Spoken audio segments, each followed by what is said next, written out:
Hello, my name is the Reverend Peter Steinbrenner, and this is Tuesday Tune-Up.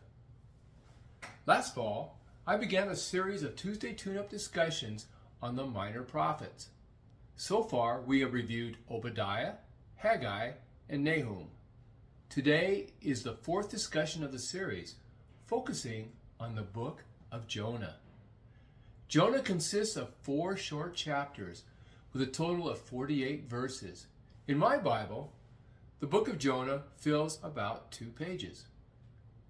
Unlike the other prophecies, which are collections of sayings, oracles, and visions, Jonah is a story, or more appropriately, a parable, similar to those told by Jesus in the New Testament.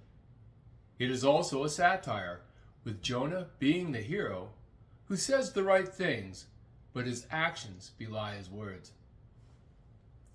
It is best to read Jonah along with the book of Nahum. The city of Nineveh is the subject of both prophecies, though from a very different perspective.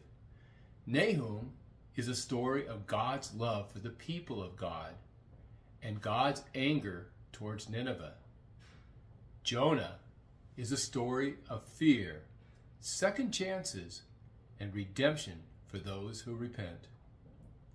And Jonah is the only prophet in the Old Testament to travel to a foreign country to deliver a message from God. Though we don't know for sure, most scholars believe Jonah was written shortly after the Jewish exile in Babylonia, during the late 6th century before the Common Era.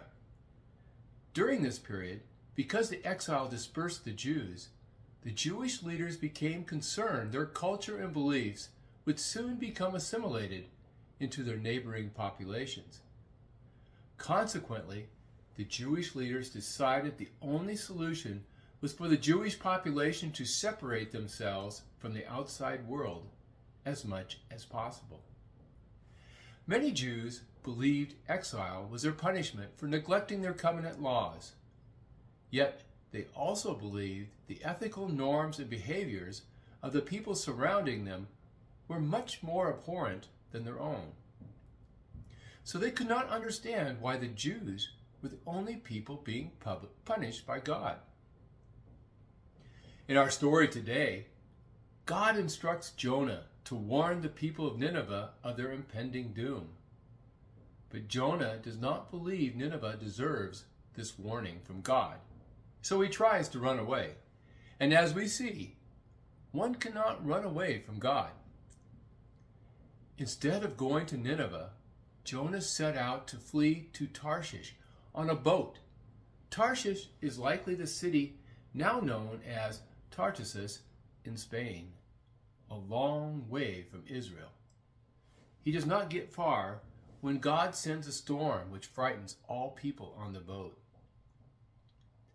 Their only hope for survival was to throw Jonah into the sea. So they picked up Jonah and threw him into the sea, and the sea ceased from its raging.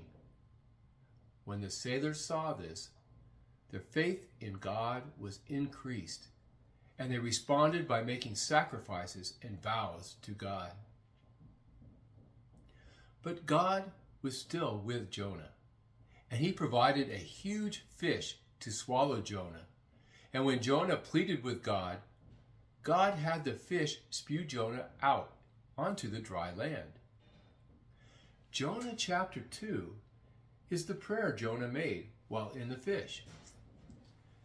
It reads as follows.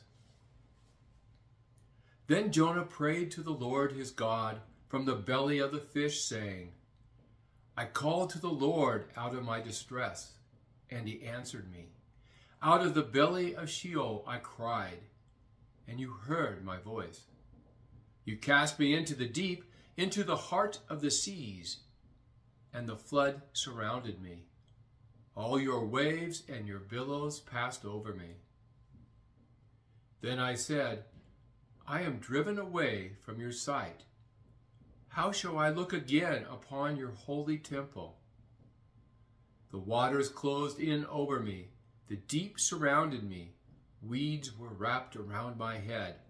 at the roots of the mountains. I went down to the land whose bars closed upon me forever. Yet you brought up my life from the pit, O Lord my God. As my life was ebbing away, I remembered the Lord, and my prayer came to you into your holy temple.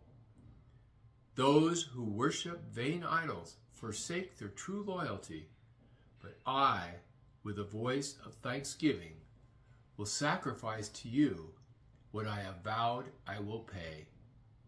Deliverance belongs to the Lord. Then the Lord spoke to the fish, and it spewed Jonah out upon the dry land. In this prayer, Jonah prayed for redemption, and God released him. But at the same time, God reaffirmed Jonah must provide the warning to the people of Nineveh. So Jonah goes out into the streets of Nineveh and warns them, crying out, 40 days more, and Nineveh will be overthrown. Jonah only spoke one sentence, but the people of Nineveh listened and responded. They repented, and God forgave them. Note, even the animals fasted and wore sackcloth, just as the people. And in the end, when God pardoned the people of Nineveh, he did not forget the animals.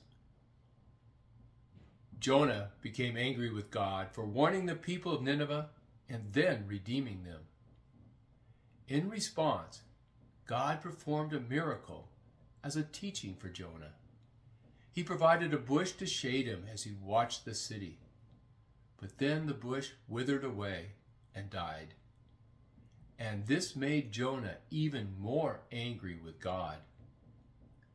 So God responded to Jonah with a question not only applicable for the Jewish people of the time, but for us too. The final verse of Jonah reads, "And should I not be concerned about Nineveh, that great city, in which there are more than 120,000 persons who do not know their right hand from their left, and also many animals?" In other words, it is only right that God should be concerned for all humankind, and even the animals. And that being so, it is right God helps them to find their way, and when they repent, to forgive them. More than anything else, Jonah reinforces our God is a God of mercy. God showed mercy not only for the people of Nineveh, but also for the mariners who were transporting Jonah to Tarshish, and finally, even for Jonah. Christ brings us that same second chance through his resurrection. Well, this ends our discussion of Jonah. Next time, we will learn about the prophet Malachi. Until then, God bless and goodbye.